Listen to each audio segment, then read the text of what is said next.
توجہ چاہوں گے تاکہ بات پہنچ. اخوت یعنی بھائی بنانا, دوست یعنی تو ساتھی. یہ میرے ساتھی ہیں, یہ میرے ساتھی ہیں, اور دوسرے صاحب برابر کھڑے ہوتے یہ میرے بھائی ہیں. تو کون افضل ہوا؟ دوست افضل ہو گیا یا بھائی افضل ہوگا؟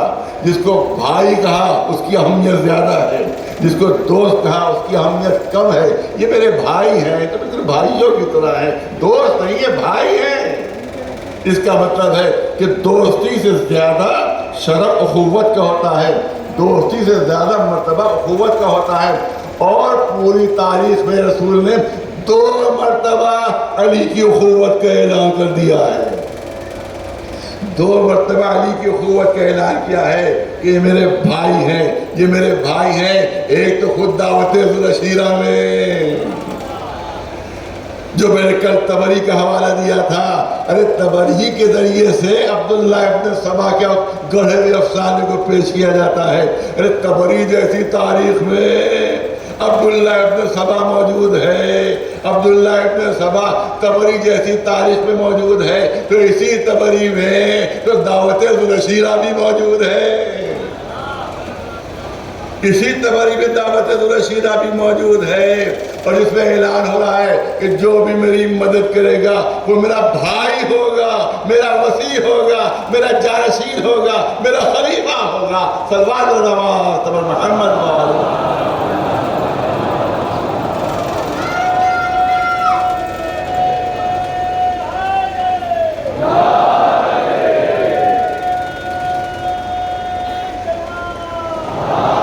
اس کے بعد جب مولا علی نے 3 مرتبہ اٹھ کر کہا, وہ 4تھی مرتبہ اٹھ کر کہا, تب رسول نے سند دی کہ ھذا اخی و وصی و خلیفتی, یہ میرا بھائی ہے, میرا جانشین ہے, میرا خلیفہ ہے. اور اس کے بعد کہا کہ دیکھو اس کی ہر بات سننا بھی اور اس کی اطاعت بھی کرنا. لوگ ابو طالب کو تانا دے رہے تھے, اے ابو طالب, ارے ابھی تک تو بھتیجے کی بات مانتے آئے تھے, اب بیٹے کی بھی اطاعت کرنا پڑے گی. ایک سلوات بھیج محمد, ایک سلوات محمد.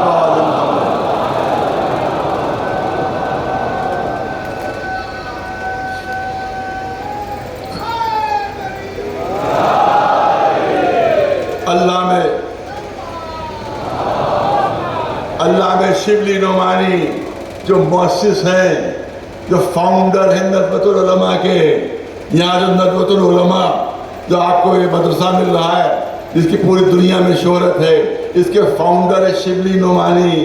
شبلی نعمانی نے کتاب لکھی ہے سیرت النبی, سیرت النبی. اس میں جو جملے تھے, میں نے کہا کہ دوستی افضل ہے یا اخوت افضل ہے, بھائی بنانا زیادہ افضل ہے یا دوست بنانا زیادہ افضل ہے.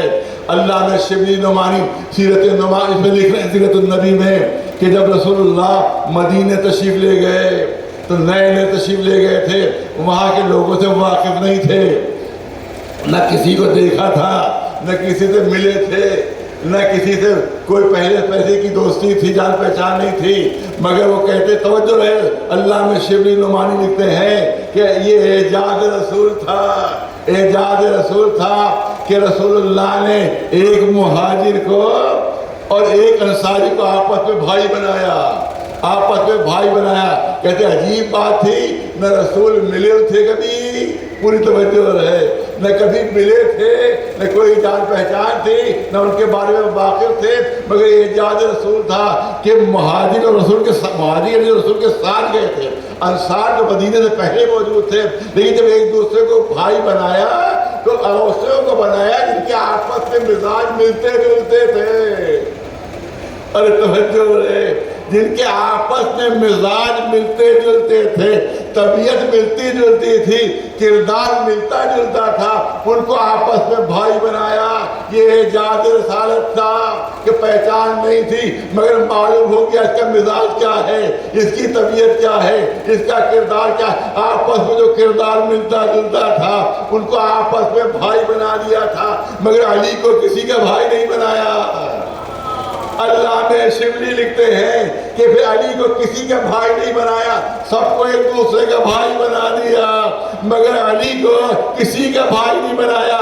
علی قبضہ عالم میں رسول کی خدمت میں آئے، اے اللہ کے رسول آپ نے سب کو ایک دوسرے کا بھائی بنایا۔ اللہ میں شبلی لکھ رہے ہیں کہ آپ نے سب کو ایک دوسرے کا بھائی بنایا، مگر مجھے کسی کا بھائی نہیں بنایا۔ اس پر رسول نے سند دی، یا علی انت اخی فی الدنیا والآخرہ، اے علی تم دنیا میں بھی میرے بھائی ہو اور آخرت میں بھی میرے بھائی ہو۔ ایک سلوات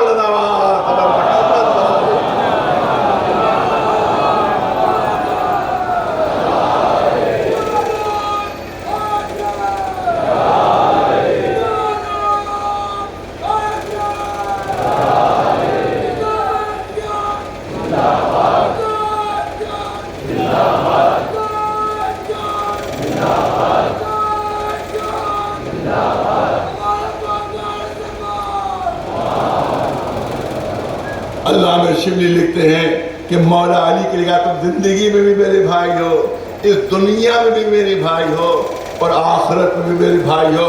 ایک ٹیکنیکل چیز آپ کے سامنے پیش کرنا چاہتا ہوں۔ آپ دیکھیں کہ کبھی کبھی نوکری ملتی ہے، یا اس کا مثال دے دو، بورڈ ہی کی مثال دے دو، تولیت دو طرح کی ہوتی ہے۔ ایک تولیت میں زمانہ لکھ دیا جاتا ہے، 3 سال کے لیے متولی بنایا، 5 سال کے لیے متولی بنایا۔ اب 5 سال سے پہلے اگر ہٹائیں گے تو عدالت چلا جائے گا فوراً۔ ارے صاحب دیکھیے 3 سال کے لیے بنایا تھا، پہلے ہی ہٹائے دے رہے ہیں ہمیں، عدالت چلا جائے گا وہ عدالت جا کے شکایت کرے گا میرے ساتھ ناانصافی ہو رہی ہے۔ اور ایک کیا ہوتا ہے کہ بغیر کسی مدت کے متولی بنا دیا، غیر معینہ مدت کے لیے تا حکم ثانی لکھا جاتا ہے، ان کو متولی بنایا جاتا ہے۔ تو اگر تا حکم ثانی بنایا تو اب کسی وقت بھی ہٹایا جا سکتا ہے، کسی کو شکایت کا حق نہیں ہوگا، کسی 1 دن بعد ہٹا سکتے ہیں، 2 دن بعد ہٹا سکتے ہیں، مہینہ بھر بعد ہٹا سکتے ہیں، کیونکہ مدت معین نہیں ہے۔ ارے توجہ ہے، کیونکہ مدت معین، مثال سے سمجھانے کے لیے دے رہا ہوں کہ مدت معین نہیں ہے، لہذا کسی وقت بھی ہٹایا جا سکتا ہے۔ لیکن اگر مدت معین کر دی تو پھر بورڈ کو بھی ہٹانے کا حق نہیں ہوگا۔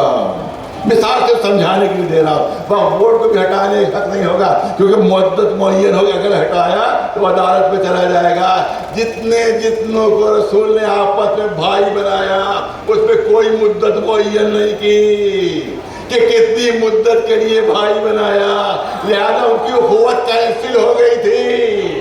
بعد میں اعلان ہو گیا کہ تم سب آپس میں بھائی نہیں ہو، تو جہاں مدت بیان نہیں ہوتی ہے وہاں حکم کینسل کیا جا سکتا ہے، اور جہاں مدت بیان ہو تو بیان کرنے والا خود بھی کینسل کرنے کا حق نہیں رکھتا۔ تمام اصحاب کی اخوت کینسل ہو گئی تھی، مگر علی کے لیے اعلان فرمایا یہ میرا بھائی ہے دنیا میں بھی، یہ میرا بھائی ہے آخرت میں بھی، تو اب رسول کو بھی کینسل کرنے کا حق نہیں رہا۔ ایک سلوات پہ جب آواز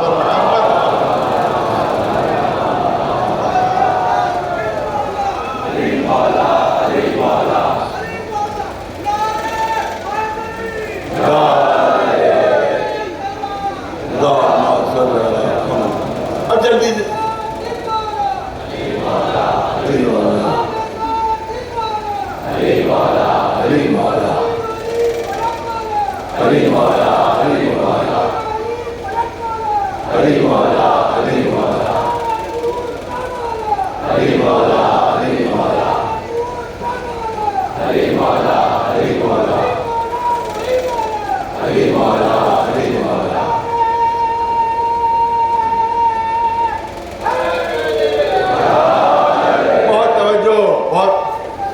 بہت توجہ چاہوں گا، اس کے بعد جملے کرنا چاہتا ہوں۔ کہا کہ دوستی کا اعلان کیا تھا، جس کا میں دوست ہوں، اس کے علی دوست ہے، ہم نے مان لی آپ کی بات، آپ کی بات مان لی، دوستی کا اعلان ہوا تھا، علی کی دوستی کا اعلان ہوا تھا، علی کی دوستی کا اعلان ہوا تھا، تو اپنی بات پر قائم رہنا، اپنی بات سے ہٹنا نہیں۔ علی تم خود کہہ رہے، ہم کہہ رہے ہیں کہ مولائیت کا اعلان ہوا، ہم کہہ رہے ہیں حکومت کا اعلان ہوا، ہم کہہ رہے ہیں ولایت کا اعلان ہوا، ہم یہ کہہ، تم کہہ رہے صرف دوستی کا اعلان تھا، مگر دیکھو اپنی بات سے ہٹنا نہیں۔ دوستی کا اعلان مان رہے ہو، دوستی کا اعلان ہوتا تو اب رسول کی حدیث سن لو، رسول کی حدیث سنو۔ رسول نے فرمایا ہے کہ دوست بھی 3 طرح کے ہوتے ہیں، دشمن بھی 3 طرح کے ہوتے ہیں۔ رسول کی حدیث سن لو، توجہ چاہو، پہلی مرتبہ آپ کی خدمت میں چلا، رسول کی حدیث سن لو۔ رسول نے ارشاد فرمایا کہ دوست بھی 3 طرح کے ہوتے ہیں، دشمن بھی 3 طرح کے ہوتے ہیں۔ 3 طرح کے دوست ہوتے ہیں۔ ایک تو ڈائریکٹ ہمارا دوست ہے، توجہ رہے، ایک تو ڈائریکٹ براہ راست ہمارا دوست ہے، وہ بھی دوست ہوتا ہے، اور پھر جو دوست کا دوست ہو، ارے توجہ، رسول ارشاد فرما رہے ہیں جو دوست کا دوست ہو وہ بھی ہمارا دوست ہوتا ہے، اور جو دشمن کا دشمن ہو وہ بھی ہمارا دوست ہوتا ہے۔ تو دوستی کے لیے شرط یہ ہے کہ جو دشمن کا دشمن ہو وہ بھی ہمارا دوست ہوتا ہے، جو ڈائریکٹ ہو وہ بھی دوست، جو دوست کا دوست ہو وہ بھی دوست۔ اور دشمن بھی 3 طرح کے ہوتے ہیں، ایک ڈائریکٹ دشمن ہوتا ہے، وہ پوری توجہ رہے، ایک ڈائریکٹ دشمن ہوتا ہے وہ بھی دشمن ہوتا ہے، اور پھر کہ جو دشمن کا دوست ہوتا ہے وہ بھی دشمن ہوتا ہے۔ رسول فرماتے ہیں کہ جو دشمن کا دوست ہوتا ہے وہ بھی دشمن ہوتا ہے۔ تو اس رسول کی بنائی ہوئی کیٹیگری میں تو کم از کم باقی ہو، اس کیٹیگری میں تو کام رہے ہو کہ علی کا جو دوست ہے اس کو اپنا دوست مانو، اور جو علی کا دشمن ہے اس کو اپنا دشمن مان لو۔ ہم بات تمہاری مان لیں گے۔ ایک سلوات بھیج رہا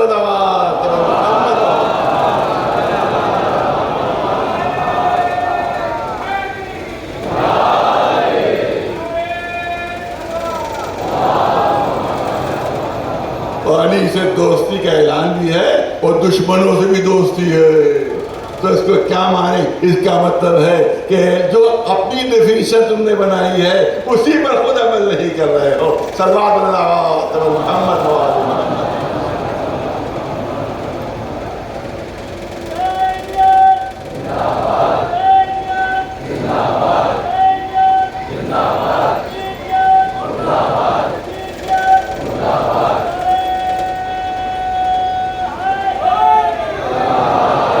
عاشور کے دن انشاءاللہ 4 بجے 4:30 بجے قریب یہاں پر اسی تہنی میں فاقہ شکنی ہوگی۔ محمد نقوی صاحب کی طرف سے آپ کو شرکت کی التماس ہے۔ کل بارش کی وجہ سے فنڈ میں کم توجہ ہوئی، لوگ بارش کی وجہ سے جلدی نکل گئے، زیادہ زمانہ فنڈ میں جو ہے آپ زیادہ سے زیادہ حضرات نے اس میں توجہ فرمایا، اس پہ اس کی مدد کریں۔ اسی طرح سے آپ جو ہے وہ کل کی میری اپیل کا بہت مثبت اثر ہوا۔ میں نے کل ساری یہ نہ سمجھیں کہ وہی ہوشیار ہیں، یہ نہ سمجھیں کہ وہی ہوشیار ہے۔ میں نے کل بھیج کر جہاں جہاں جہاں جہاں جہاں جہاں تصویریں نہیں لگی تھیں سب کی ویڈیو بنوا لی تھی، صبح تک تصویریں نہیں لگی ہوئی تھیں۔ میں نے کہا اگر مخبر کو پہچاننا ہو کہ کون پولیس کا مخبر ہے تو بڑا آسان پہچان خود پولیس نے فراہم کر دی ہے، خود پولیس نے آسان پہچان فراہم کر دی ہے۔ جہاں جہاں تصویریں نہ لگی ہو سمجھ لو پولیس کا ایجنٹ ہے، سمجھ لو پولیس کا مخبر ہے۔ تو جہاں جہاں تصویریں نہیں لگی تھی سب کے فوٹو میرے پاس محفوظ ہیں۔ صبح تک جنہیں نہیں لگائی تھی کل میری مجلس سے پہلے تک، ارے توجہ ہے اور بات نہیں کر دوں، میری مجلس سے پہلے تک جنہوں نے تصویریں نہیں لگائی تھیں سارے ان کے فوٹو میرے پاس محفوظ ہیں، سارے ویڈیو موجود ہیں۔ اور میری مجلس کے بعد کئی جگہ ایسی ہیں کہ وہ تصویریں لگ گئی، یہ معلوم انہیں نہیں لگائی تھی بلکہ پولیس نے لگوائی تھی کہ بھیا رات کھولے دے رہے ہو تم تو، بڑی مشکل سے ہم تمہارے چہرے پر پردے ڈالے ہوئے ہیں اور تم پردہ اٹھائے دے رہے ہو، لہذا جو پولیس اتار رہی تھی وہی تصویریں لگوا رہی تھی۔ ایک سلوات بھیج رہا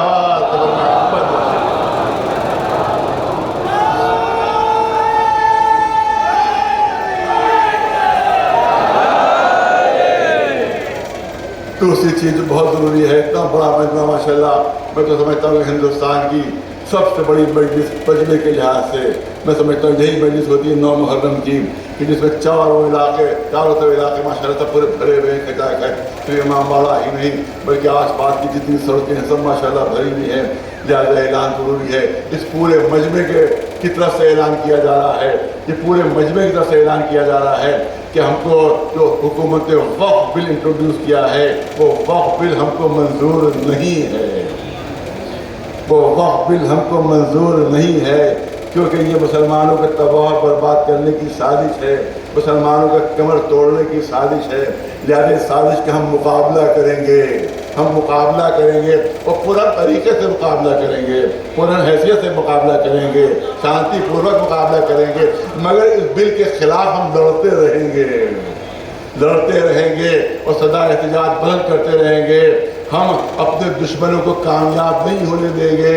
ہمارا فیصلہ تھا کہ تم کو وقف کی جائیدادیں کھلنی ہیں، جھوٹا بیان دیا گیا، غلط بیان دیا گیا، غلط آنکڑے حکومت نے پیش کیے، پارلیمنٹ میں جھوٹ بولا، پارلیمنٹ میں جھوٹ بولا کہ صاحب ریلوے کے بعد اور فوج کے بعد جو سب سے زیادہ جائیدادیں ہیں وہ وقف کے پاس ہیں، وہ وقف کے پاس ہے، اوقاف کے پاس ہے۔ تو پہلی بات تو یہ ہے کہ وقف بورڈ ملکیت نہیں ہے، وقف بورڈ کی ملکیت نہیں ہے یہ اوقاف ملکیت ہے عوام کے، یہ اوقاف ملکیت ہے ان کے جنہوں نے ڈونیٹ کیا ہے، لہذا یہ وقف بورڈ کی ملکیت نہیں ہے۔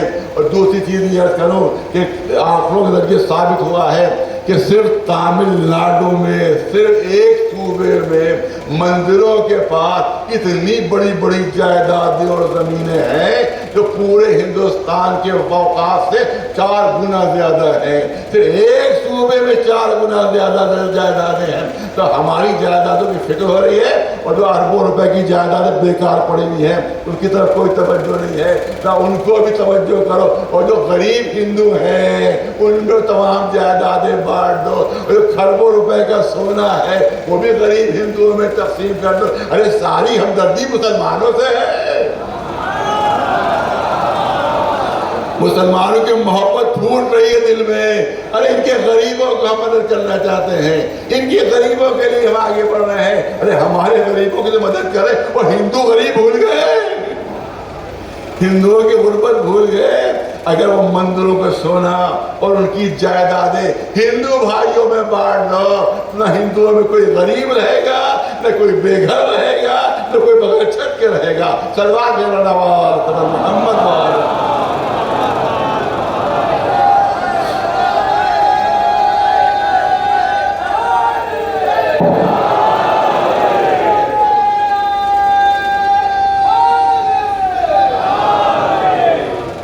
دوسری اپیل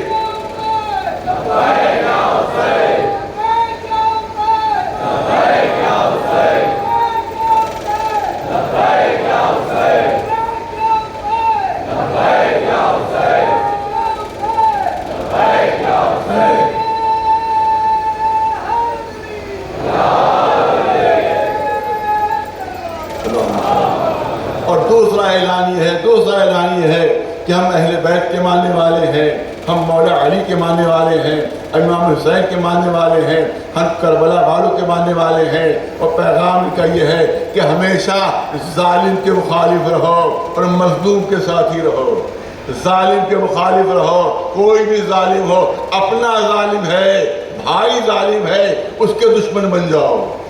یہ مولا علی کے قول ہے کہ کونو للظالم خصم کے لفظ دشمن ہے، اپنا بھائی ظلم کر رہا اس کے دشمن بن جاؤ، اور جس پر ظلم ہو رہا ہو، جس پر اتیاچار ہو رہا، تم اس کو اگر جانتے بھی نہ ہو، پہچانتے بھی نہ ہو، کبھی اس کو دیکھا بھی نہ ہو، لیکن اگر وہ مظلوم ہے تو اس کی مددگار بن جاؤ، اس کے ساتھی بن جاؤ۔ وہ کہتے ہیں کہ صاحب فلسطین سے آپ کا کیا تعلق، غزہ سے آپ کا کیا تعلق؟ نہیں، ہمارا تعلق ہے کیونکہ وہ مظلوم ہے، کیونکہ ان پر ظلم ہو رہا ہے، لہذا ہمارے جو رہبر ہیں انہوں نے حکم دیا ہے کہ ہمیشہ ظالم کے خلاف رہو، ہمیشہ مظلوم کے ساتھ ہی رہو۔ وہاں کے اوپر بچے بھوکے مارے جا رہے ہیں، پیاسے مارے جا رہے ہیں۔ ہمارے کچھ مولوی کہتے ہیں جو حکومت کے ایجنٹ مولوی ہیں، وہ کہتے ہیں ارے محرم میں صرف اہل بیت کا ذکر کیجئے، صرف کربلا کا ذکر کیجئے، صرف کربلا کے پیاسوں کا ذکر کیجئے، کوئی ذکر اور نہیں ہونا چاہیے، نہ فلسطین کا ذکر ہونا چاہیے، نہ غزہ کا ذکر ہونا چاہیے، نہیں ہونا چاہیے۔ اس سے کیا تعلق محرم سے؟ ہم کہتے ہیں ہر مظلوم کا تعلق محرم سے ہے، ہر مظلوم کا تعلق محرم سے ہے۔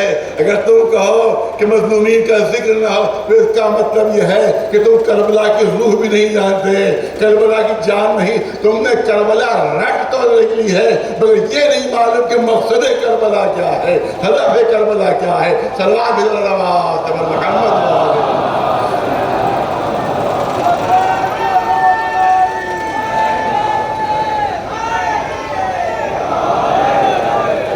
ہم زمانے کے ہر یزید کے مخالف ہیں، ہم زمانے کے ہر فرعون کے مخالف ہیں، ہم زمانے کے ہر راوڑ کے مخالف ہیں۔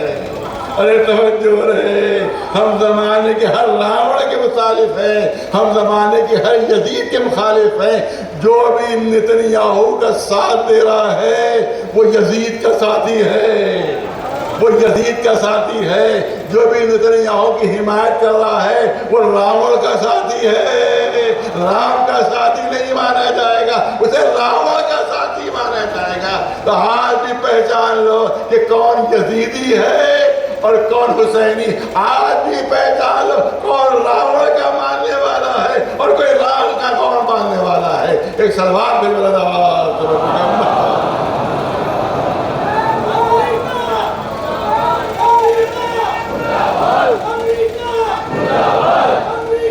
مرد آباد، مرد آباد، مرد آباد، مرد آباد، مرد آباد،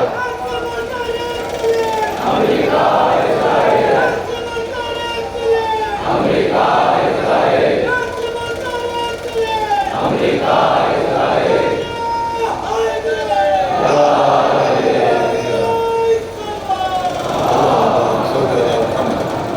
لہٰذا ہماری موجودہ حکومت سے ہماری اپیل ہے، موجودہ حکومت سے اپیل ہے کہ وہ آج کے یزید جو نتنیاہو اس کا ساتھ نہ دیں، جو آج کا راوڑ نتنیاہو اس کا ساتھ نہ دیں، جو آج کا ہٹلر نتنیاہو اس کا ساتھ نہ دیں۔ ورنہ ہم سمجھ لیتے کہ جب آپ رام کے زمانے میں ہوتے تو پھر راوڑ ہی کے ساتھی ہوتے، یزید کے زمانے میں ہوتے تو حسین کے ساتھی نہ ہوتے، یزید کے ساتھی ہوتے، اور جنگ میں آپ ہٹلر کے ساتھی ہوتے، یہودیوں کے ساتھی نہ ہوتے۔ ہٹلر نے خود کہہ دیا تھا کہ کچھ یہودیوں کو ہم نے اس لیے چھوڑ دیا ہے کہ دنیا یہ دیکھ لے کہ ہوتے کیسے ہیں یہ، اور ہم نے ان کو مارا کس لیے۔ آج ثابت ہو رہا ہے اس طرح سے بچوں کو مار رہے ہیں، عورتوں کو مار رہے ہیں، بھوکا پیاسا مار رہے ہیں۔ لہذا مظلوم کو حمایت کرنا ہمارے مذہب کا جرم ہے، ہمارے مذہب کی روح ہے۔ صلوات محمد۔ بس بات کو مکمل کر دوں، بات رہ جائے گی۔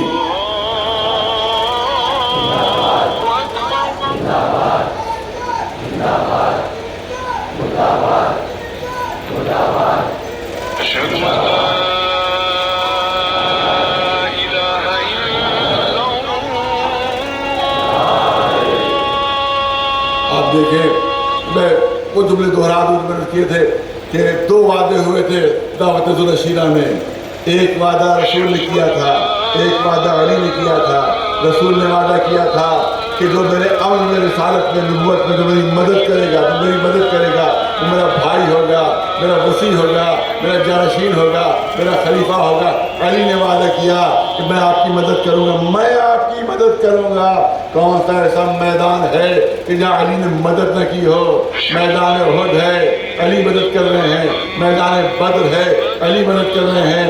میدان احد پورا میدان صاف ہو چکا تھا، صرف ایک علی تھے۔ تمام اہل سنت نے لکھا، شیعوں نے نہیں، تمام اہل سنت مورخین نے لکھ دیا کہ صرف علی تھے، اکیلے علی تھے جو رسول کی حفاظت کر رہے تھے۔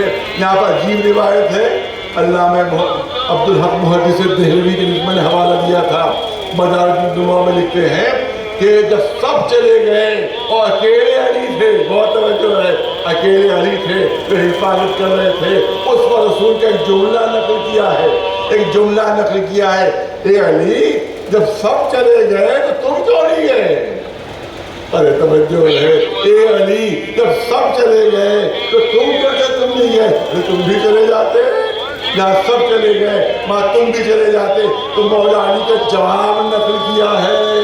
مولا علی نے جواب میں کہا، رسول آپ کیا کہیں؟ اکفر بعد الایمان، کہ میں ایمان لانے کے بعد کافر ہو جاتا؟ رسول کو کہنا چاہیے تھا، اے علی کیا کہہ رہے ہو؟ علی میدان جنگ سے بھاگ رہے ہیں، اسلام سے نہیں بھاگ رہے ہیں، یہ مسلمان ہے۔ لیکن رسول کی خاموشی بھی حدیث ہے، رسول کی خاموشی بھی حدیث ہے۔ علی کا کہنا اور رسول کی تکذیب و تردید نہ کرنا اس بات کی دلیل ہے کہ رسول کی نگاہوں میں جتنے جا رہے تھے سب دائرے اسلام سے خارج ہوئے جا رہے تھے۔ ایک سلمان بھی اور کل کے جملوں کو آپ نے رواں روی میں سن لیا تھا۔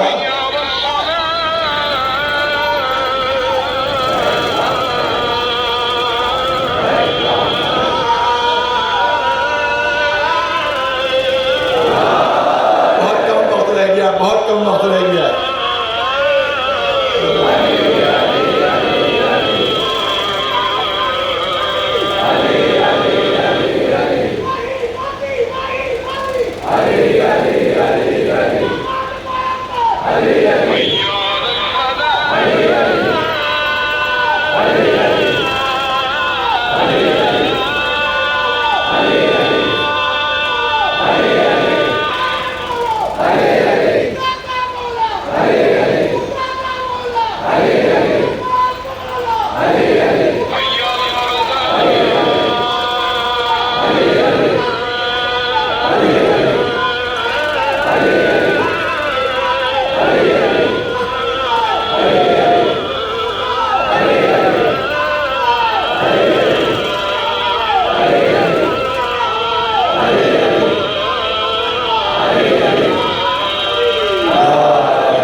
آخری مجلس سے لہٰذا کہ بعد کی جو مجلس ہیں تو تھوڑی سی لوگوں سے معذرت چاہوں گا کہ 5-7 منٹ اگر پہنچ جائیں تو مسائل بھی پڑھنا ہے، لہٰذا مجھ سے معذرت چاہتا ہوں کہ میں ہمیشہ ہم نے 1 گھنٹے کے اندر مجلس ختم کی ہے، کیونکہ ہو سکتا ہے یہ مجلس 5-7 منٹ آگے بڑھ جائے، لہٰذا سے میں معذرت چاہوں گا کہ بات مکمل ہونا ضروری ہے۔ کہ دیکھیں کوئی میدان ایسا نہیں ہے کہ جہاں علی نے رسول کی حفاظت نہ کی ہو اور سینہ سپر نہ ہوئے ہو۔ آپ دیکھیں کہ فوج کو کہا جاتا ہے، فوج میں کہا جاتا ہے کہ دیکھو اگر تمہارا اسلحہ ہاتھ سے چھوٹ جائے تو تم سرنڈر کر سکتے ہو، جان اپنی نہ لگواؤ، جان اپنی نہ دو، اب تم گرفتاری کی پیش کر دو، سرنڈر کر سکتے ہو۔ بندوق تمہارے ہاتھ میں ہے، بندوق جام ہو گئی، سپاہی کے ہاتھ میں بندوق جام ہو گئی تو وہ لاٹھی کے طور پر تو استعمال کرے گا نہیں، اس کو سامنے بندوقیں ہیں، سامنے توپیں ہیں، سامنے ٹینک ہے، اس کی لاٹھی ہو گئی ہے بندوق، کیا سرنڈر کر سکتے ہو تم؟ سرنڈر ہو کر اپنی جان بچا سکتے ہو، میدان چھوڑ سکتے ہو۔ میدان احد میں علی کے ہاتھ کی تلوار ٹوٹی، توجہ ہے، علی کے ہاتھ کی تلوار ٹوٹی، روایت میں ٹوٹی ہوئی تلوار لے کر علی نے جنگ کی ہے، ٹوٹی ہوئی تلوار سے جنگ کی ہے، جبکہ کسی حالت میں بھی ان کے اوپر اب جنگ کرنا واجب نہیں رہا تھا، کیونکہ ہاتھ کی تلوار ٹوٹ گئی، اسلحہ ٹوٹ گیا، ٹوٹی ہوئی تلوار سے جو جنگ کر رہے تھے اللہ نے جبریل کو حکم دیا، جاؤ لے جاؤ علی کے لیے تلوار، علی کے لیے تلوار لے جاؤ۔ ذوالفقار لے کر اترے اور علی کا قصیدہ پڑھتے ہوئے اترے کہ لا فتح الا علی، لا سیف الا ذوالفقار، سلوات محمد۔ آج سے تقریباً 10-12 سال پہلے میں نے یہاں شیعہ کالج میں کچھ مجلسیں پڑھی تھیں، اس میں یہ بات کہی تھی، میں چاہتا ہوں آج اس کو یہاں پر اس مجمع میں دہرا دیا جائے۔ یہ بات کہی جاتی ہے کہ صاحب شیعوں کے بھی عجیب عجیب عقیدے ہیں، عجب عجب عقیدے ہیں، کہ تلوار آسمان سے اتری، اللہ نے تلوار علی کے لیے اتار دی، اللہ نے تلوار علی کے لیے اتار دی۔ ارے بھائی یہ شیعہ کیسے ہیں؟ کیا آسمان کے اوپر کوئی تلواریں بنانے کا کارخانہ ہے؟ اعتراض اعتراض کرنے والا اعتراض کر رہا ہے کہ کیا آسمان کے اوپر کوئی تلواریں بنانے کا کارخانہ ہے کہ جہاں سے اللہ نے ایک تلوار علی کے لیے بھیج دی؟ چلیے مان لیا کوئی کارخانہ وہاں نہیں ہے، مگر یہ مجھے یہ بتا دیجیے قرآن مجید اعلان کر رہا ہے کہ بنی اسرائیل کے لیے آسمان سے بھنے ہوئے پرندے آتے تھے، مرغے بھنے ہوئے، تیتر بھنے ہوئے، بٹیرے بھنی ہوئی آسمان سے آتی تھی۔ بنی قرآن کہہ رہا ہے آسمان سے بھنے پرندے آتے تھے۔ مجھے بتاؤ کیا آسمان پر کوئی ہوٹل کھلا ہوا ہے؟ کہیں آسمان پر کوئی ہوٹل کھلا ہوا ہے کہ جہاں سے بھنے ہوئے مرغے اور بھنے ہوئے تیتر اللہ ان کے لیے بھیج دیا کرتا تھا؟ اسی طرح قرآن کہہ رہا ہے کہ جناب اسماعیل کے لیے آسمان سے دمبا آیا تھا، آسمان سے دمبا آیا تھا۔ تو کیا آسمان پر کوئی دمبوں کی نرسری ہے کہ جہاں دمبے پلے ہوئے ہو اور اللہ نے ایک دمبا بھیج دیا؟ تو جیسا اعتراض ہے ویسا ہی جواب ہے۔ تم یہ کہتے ہو کہ آسمان پہ کوئی تلواروں کا کارخانہ ہے کہ جہاں سے علی کے لیے ایک تلوار آ گئی، تو میں کہتا ہوں کہ دیکھو جا کر دیکھ لو، ارے جہاں پر دمبوں کی نرسری ہے اور جہاں پر وہ ہوٹل ہے اسی کے پہلو ہی میں ایک تلواریں بنانے کا کارخانہ بھی ہے۔ اور اگر یقین نہیں آ رہا ہے تو جلدی سے جا کر دیکھا۔ ایک سلام بھیجو محمد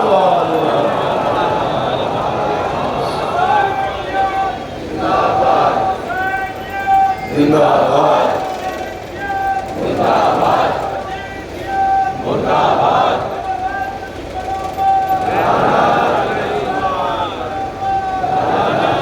میدان خندق ہے، میدان خندق ہے۔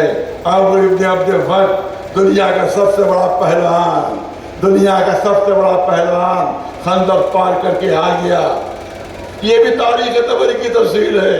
جب ایک چیز مانی ہے تو اور باقی چیزیں بھی مانو۔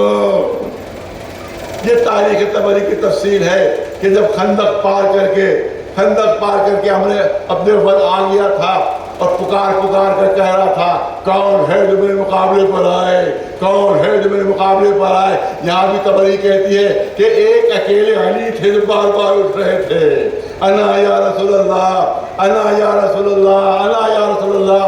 اور تاریخ طبری کے جملے ہیں کہ اس طرح سے اصحاب رسول کے چاہنے والے، رسول سے محبت کرنے والے اس طرح سے سر جھکائے بیٹھے ہوئے تھے کہ جیسے سروں پر پرندے بیٹھے ہوں، جیسے سروں کے اوپر طائر بیٹھے ہوں، اس طرح سے سر جھکائے ہوئے بیٹھے ہوئے تھے، بار بار علی اٹھ رہے تھے۔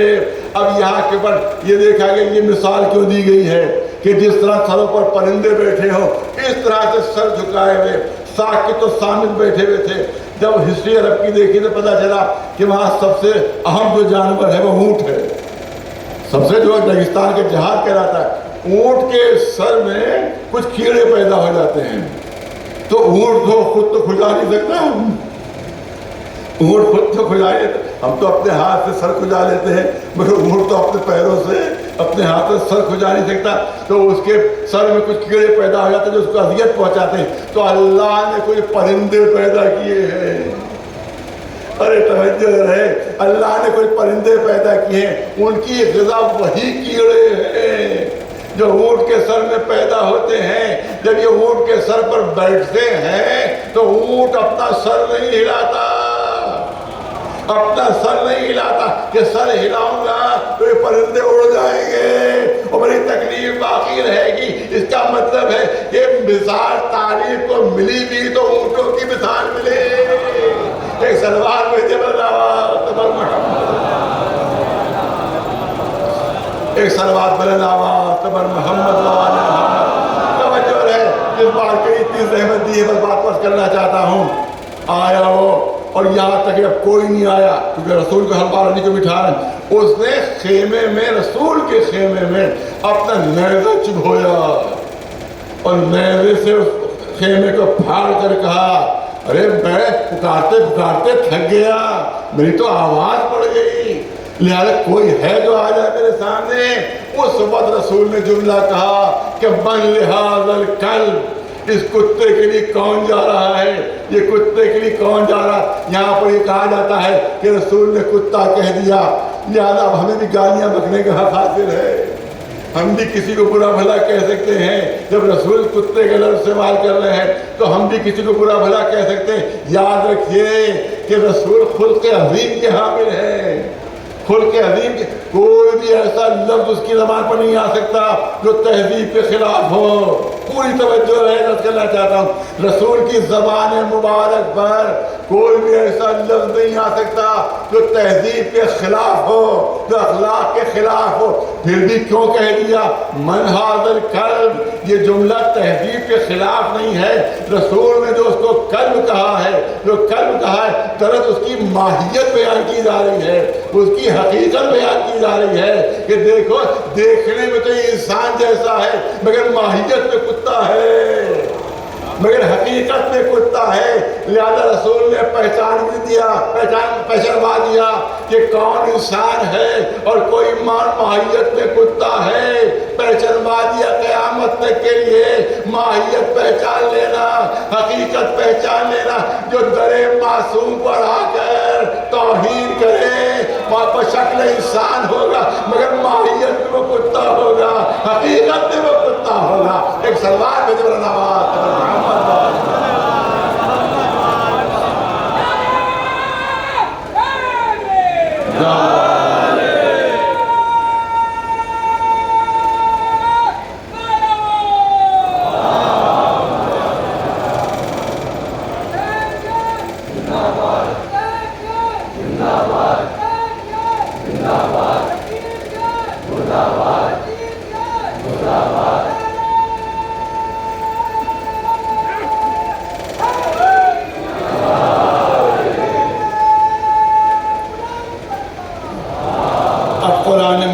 منظر کشی کی ہے، جنگ خندق کی منظر کشی ہے، جنگ خندق کی منظر کشی ہے، وہ قرآن مجید میں ہے۔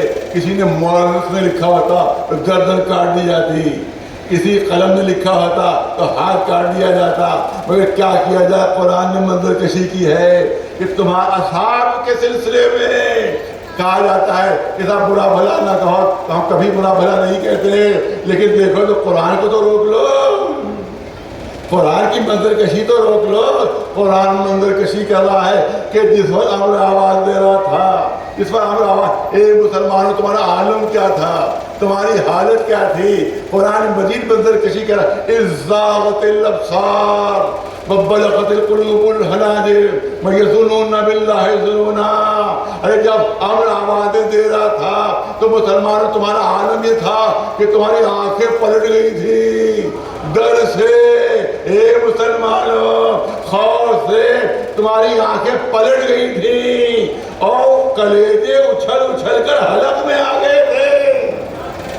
قرآن کہہ رہا ہے مسلمانوں تمہارے کلیجے اچھل اچھل کر حلق میں آ گئے اور اللہ کے لیے عجیب عجیب بدگمانیاں کرنے لگے تھے کہ پتہ نہیں اللہ ہے بھی یا نہیں ہے۔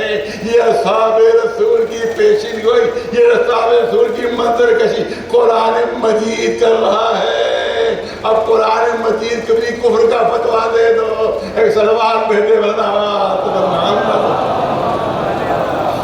ایک سلوات برداوات محمد۔ اسی لیے اسلام سے اگر علی کو ہٹا لو تو سوائے شکست کر کچھ نہیں رہے گا، سوائے رسوائی کر کچھ نہیں رہے گا۔ میدان احد سے ہٹاؤ تو صرف فرار ملے گا اور کچھ نہیں ملے گا۔ میدان خندق سے ہٹاؤ تو اچھلتے ہوئے کلیجے ملیں گے، پتھرائی کی آنکھیں ملیں گی۔ ایک سلوات بھیجو محمد۔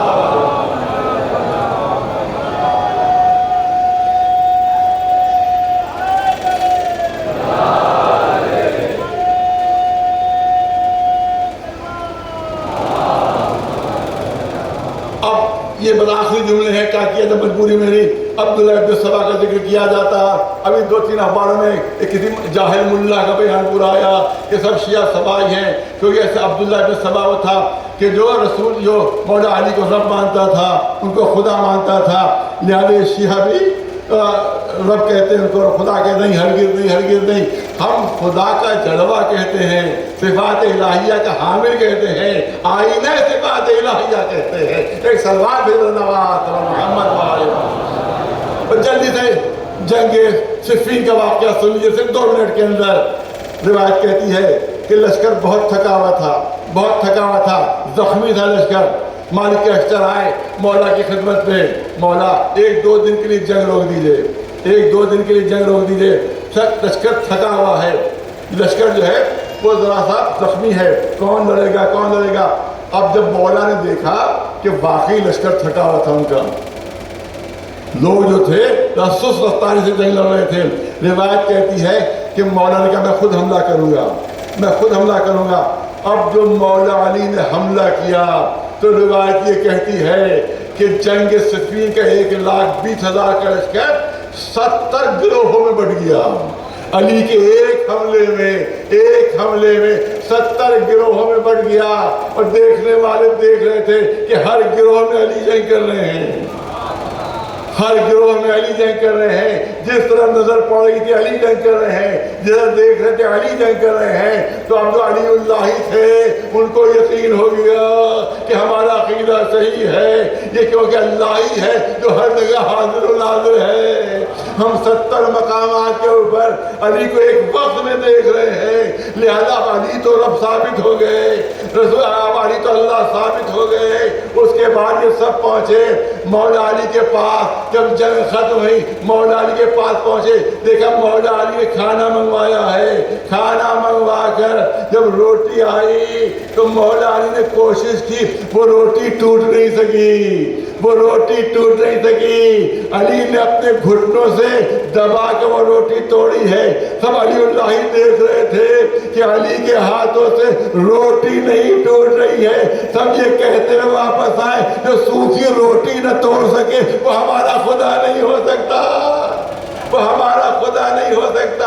جب سب چلے گئے تو علی نے سجدے میں سر رکھا، پالنے والے تو دیکھ رہا ہے میں اپنے کو گھٹا گھٹا کر تجھے بنا رہا ہوں۔ ایک سلوات بھیجو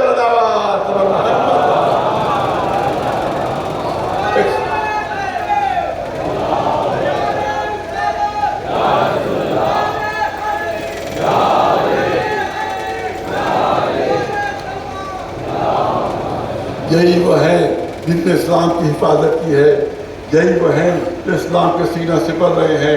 یہی وجہ ہے کہ کوئی آگے نہیں آیا سوائے اولاد علی کے، سوائے علی کے چاہنے والوں کے۔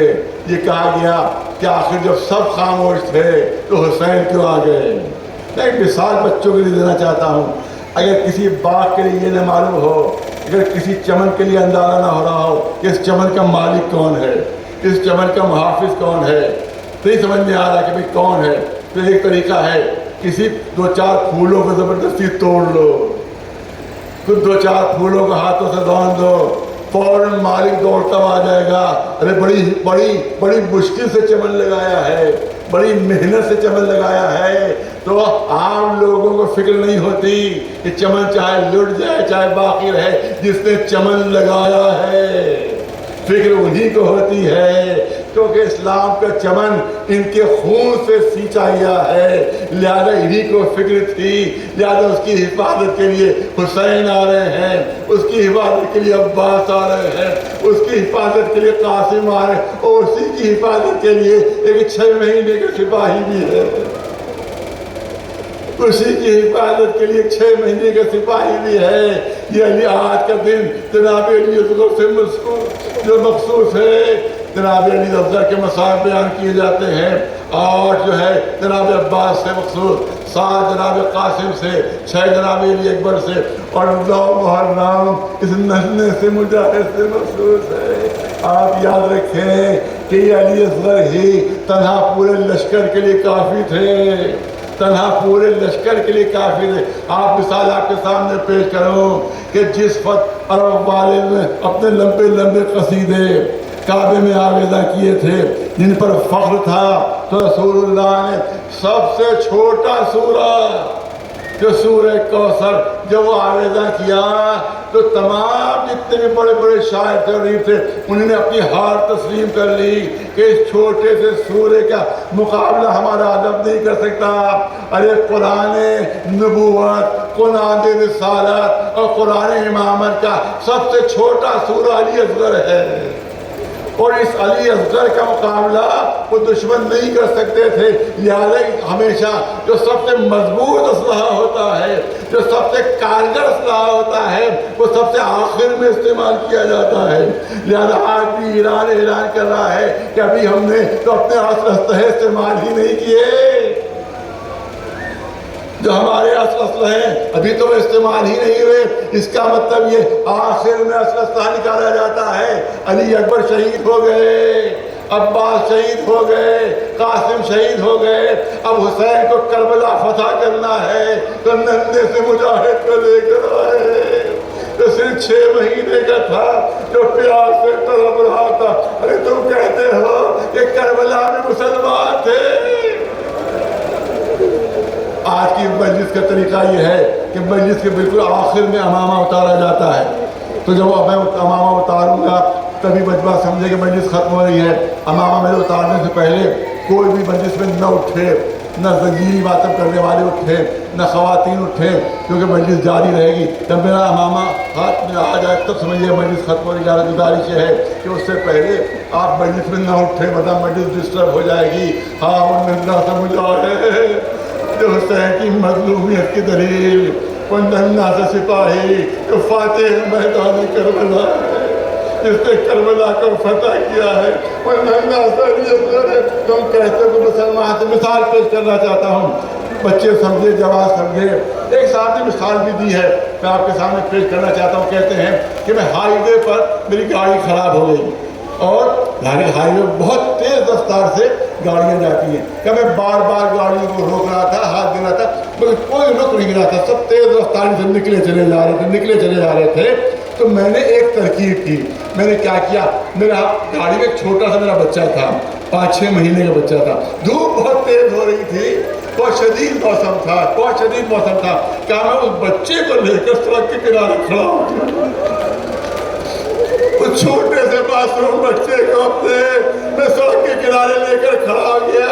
کہتے ہیں کہ میرے اشارے پر کوئی گاڑی نہیں رک رہی تھی، دھیمی بھی نہیں ہو رہی تھی. لیکن جیسے ہی میرے آغوش میں ایک ننھا سا بچہ دیکھا، ایک کے بعد ایک گاڑیاں رکنے لگی، ایک کے بعد ایک رکنے لگی. ایک گاڑی رکی، اس کے بعد دوسری، پھر تیسری. لوگ گھبرا کے باہر نکلے. ارے آپ پر کیا ہو گیا؟ ایک ننھے سے بچے کو دھوپ میں لیے کھڑے تھے. بتائیے کیا بات پڑ گیا؟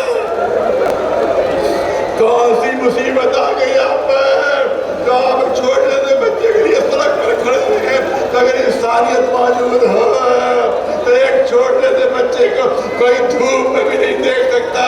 یہ کیسے مسلمان تھے کہ رسول کا پوتا ہے، 3 دن کا بھوکا پیاسا ہے، نواز رسول کے ہاتھوں میں ہے اور 3 بار کا دے. اللہ تعالیٰ مجلس ختم کرنا چاہتا ہوں. میں نے کبھی مثال دی تھی، پھر کر دوں. قریبی میں بلرامپور ہاسپٹل ہے، وہاں جا کر معلوم کر لیجیے گا. میں بہت بچپنا تھا میرا. وہاں جنگل میں ایک بچہ ملا لوگوں کو بھیڑیے کے بھٹ میں، اور اس کو وہاں سے لے کر وہ آئے اور جا کے بلرامپور اسپتال میں اس کو بھرتی کر دیا. میں خود گیا ہوں جا کر دیکھنا. اس نے وہ 2.5-3 برس کا تھا، وہ بول نہیں پاتا کیونکہ بھیڑیوں کے بھٹ میں رہا تھا وہ. تو وہ لوگ بھیڑیے کے بھٹ سے لے آئے اور جب انہیں دیکھا، گزر رہے تھے جنگل میں، تو دیکھا ایک بھیڑیے کے بھٹ سے کسی بچے کے انسانی رونے کی آواز آ رہی ہے. ان کو تعجب ہوا کہ بھائی یہ بھیڑیے کے بھٹ میں انسانی بچہ کہاں سے آئے. جب اندر ڈرتے میں جھانکا تو دیکھا کوئی بھیڑیا موجود نہیں ہے، خالی بچہ تھا. اس کو فوراً جلدی سے انہوں نے اٹھایا اور یہاں بلرامپور اسپتال میں یہ جا کر بھرتی کر دیا. جا کر معلوم کر لیا آج بھی ریکارڈ میں اس کا ریکارڈ مل جائے گا، اس کا تذکرہ مل جائے گا. اور اس کے بعد یہاں پر اس کا علاج ہوا. معلوم ہوا بچہ بھیڑیے کے بھٹ پہ پہنچا کرتے تو پتا چلا کہ گاؤں کی سرحد کے اوپر ایک ماں اور باپ رہتے تھے. ان کا ایک دودھ پیتا بچہ تھا، ماں سے باپ دودھ پیتا بچہ تھا.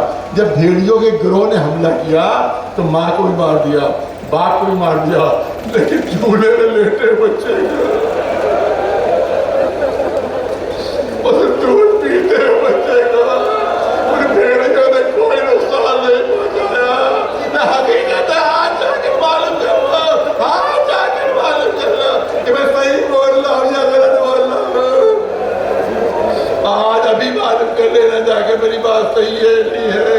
ہاں، ان بھیڑیوں نے اس نندے سے بچے کو نقصان نہیں پہنچایا، بلکہ جو بھیڑیوں کی مالا تھی وہ بچے کو اٹھا کر لے گئی اور اپنے دودھ پر اسے پالا، اپنے دودھ پر اسے پرورش دی۔ تو درندے بھی چھوٹے بچوں پر رحم کرتے، یہ کربلا کے کیسے درندے تھے، کربلا کے کیسے درندے تھے۔ ایک ننھا سا معصوم بچہ 3 دن کی پیاس سے تڑپ رہا ہے، اے قوم جفاکار، اگر میں تمہاری نگاہ میں گناہگار ہوں تو اس بچے کی کیا خطا ہے، اسے تو پانی پلا دو۔ جواب نہیں آتا ہے۔ حمید بن مسلم کہتا ہے میں پورا منظر دیکھ رہا تھا، جب جواب نہیں آیا تو امام حسین نے علی اصغر کو کربلا کی زمین پر لٹا دیا، کربلا کی زمین پر لٹا کر دور ہٹ گئے کہ تم یہ سمجھتے ہو کہ اس کے بہانے میں پینا چاہتا ہوں تو لو میں علی اصغر کو لٹا کر دور ہٹا جاتا ہوں، تم خود آ کے پانی پلا دو۔ عزاداروں میں نے پڑھ دیا اور آپ نے سن لیا، لیکن حمید ابن مسلم کہتا ہے میں منظر دیکھ رہا تھا کہ جب حسین نے اپنے ننھے سے بچے کو کربلا کی زمین پر لٹایا تو کربلا کی زمین اتنا چل رہی تھی، کربلا کی زمین اتنا تپ رہی تھی کہ بچہ مچھلی کی طرح تڑپنے لگا، مگر کسی کو رحم نہیں آیا۔ حسین آگے بڑھے، علی اصغر کو آغوش میں دیا، اے میرے بچے ایسا لگتا ہے انہیں یقین نہیں آ رہا ہے کہ تو پیاسا ہے، اپنی پیاس ان پر ظاہر کر دے۔ اگر آگے مجھے بتاؤ جو بچہ بول نہ سکتا ہو وہ کیسے بتائے کہ میں پیاسا ہوں، لیکن بابا آپ کا حکم ہے تو تعمیر ہوگی۔ حمید کہتا ہے منظر دیکھ رہا تھا یا تو علی اصغر کا چہرہ باپ کی طرف آہستہ آہستہ اپنا چہرہ گھمانا شروع کیا، اتنا گھمایا کہ فوج کی طرف رخ ہو گیا۔ علی اصغر نے بڑی مشکل سے اپنی سوکھی کی زبان باہر نکالی، اپنے سوکھے ہونٹوں پر پھیرنا شروع کی، ارے ظالموں دیکھو میں کتنا پیاسا ہوں، اے یزیدیوں دیکھو کتنا پیاسا ہوں۔ روایت کہتی ہے کہ لشکر یزیدی میں تلاطم مچ گیا، لوگ منہ پھیر کر رونے لگے، میرے ساتھ کو خطرہ ہوا کہیں بغاوت نہ ہو جائے میرے خلاف، کہیں لشکر میرا باغی نہ ہو جائے۔ ہرملا کو آواز دی، اے ہرملا، ارے بہت دنوں سے نمک کھا رہا ہے، نمک حلالی کا وقت آ گیا ہے، بچے کے گلے پر تیر مارنا ہے۔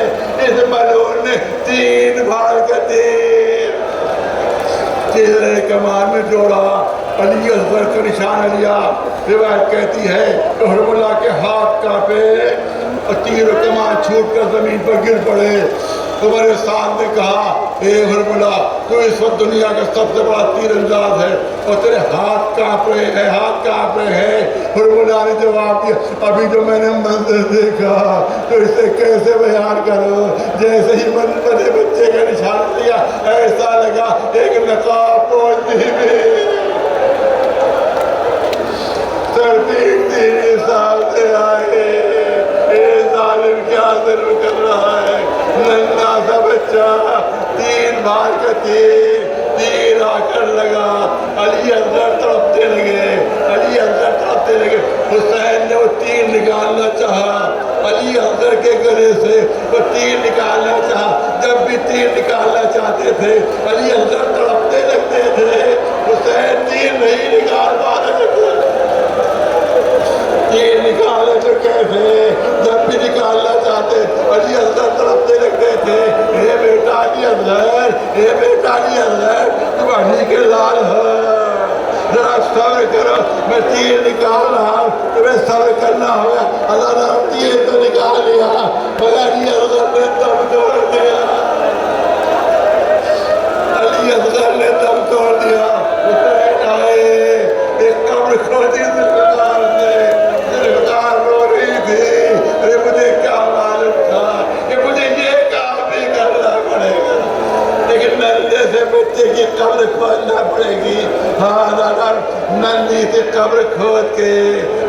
کو گاڑ کے ارے شبیر اٹھ کھڑے ہوئے، شبیر اٹھ کھڑے ہوئے داور کو چھاڑ کے مجلس مکمل ہو رہی ہے۔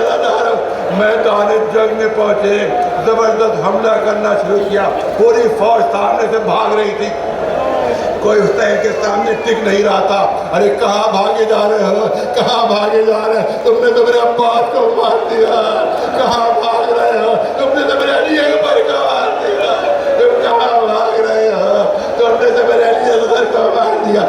یہی وقت تھا کہ ایک پرچہ آسمان سے اترا، بس حسین بہادری دکھانے کا وقت ختم ہوا، شہادت کا وقت آ گیا ہے۔ حسین نے تلوار نیام میں رکھی، بھاگی فوج واپس آئی، کوئی نیزہ مار رہا ہے، کوئی تلوار مار رہا ہے، جس کے پاس کچھ نہیں تھے انہیں جھولیوں میں پتھر بھرے ہوئے تھے، وہ پتھر مار رہے تھے۔ جب پتھر بھی ختم ہو گئے تو عمر سعد کے پاس لوگ پہنچے کہ پتھر ختم ہو گئے ہیں، اب ہم کیا کریں، حسین کے لیے کیا کریں؟ عمر سعد نے جواب دیا کہ زمین سے جلتی میں راکھ اٹھا، جلتی میں ریت اٹھا اور حسین کے زخموں پر ڈال۔ شیور آگے بڑھنا ہے، شیور کا خنجر بہت توجہ، آخری جملے کرنا چاہتا ہوں۔ روایت کہتی ہے آپ جا کر وہاں دیکھ لیں کربلا میں، تو جہاں پر امام آخری جملے، جہاں پر امام حسین گرے تھے اور جہاں پر شیور نے قتل کیا ہے اس پہ تقریباً 1 کلومیٹر کا فاصلہ ہے۔ 1 کلومیٹر جہاں حسین گرے تھے، زخمی ہو کر جہاں پر گرے تھے اور جہاں پر شیور نے خنجر مارا ہے، تقریباً 1 کلومیٹر کا فاصلہ ہے۔ آج بھی وہ جگہ موجود ہے کہ جہاں حسین گھوڑے سے گرے تھے۔ بعد 2 رکعت نماز پڑھنا وہاں مستحب ہے، جا کے 2 رکعت نماز پڑھیے، وہاں پر حسین گرے تھے، مگر حسین شیور نے وہاں شہید نہیں کیا، وہاں قتل نہیں کیا، بلکہ تقریباً 1 کلومیٹر دور اس نے جا کر شہید کیا ہے۔ یہ اس سے جب قتل کرنا ہی تھا، جب مارنا تھا تو وہیں پر کیوں نہ خنجر چلا دیا۔ شیور کہے گا ارے یہ وہ جگہ ہے کہ جہاں زینب موجود نہیں ہے، جہاں حسین کی بہن موجود نہیں، میں وہاں لے جا کر ذبح کروں گا، جہاں سے زینب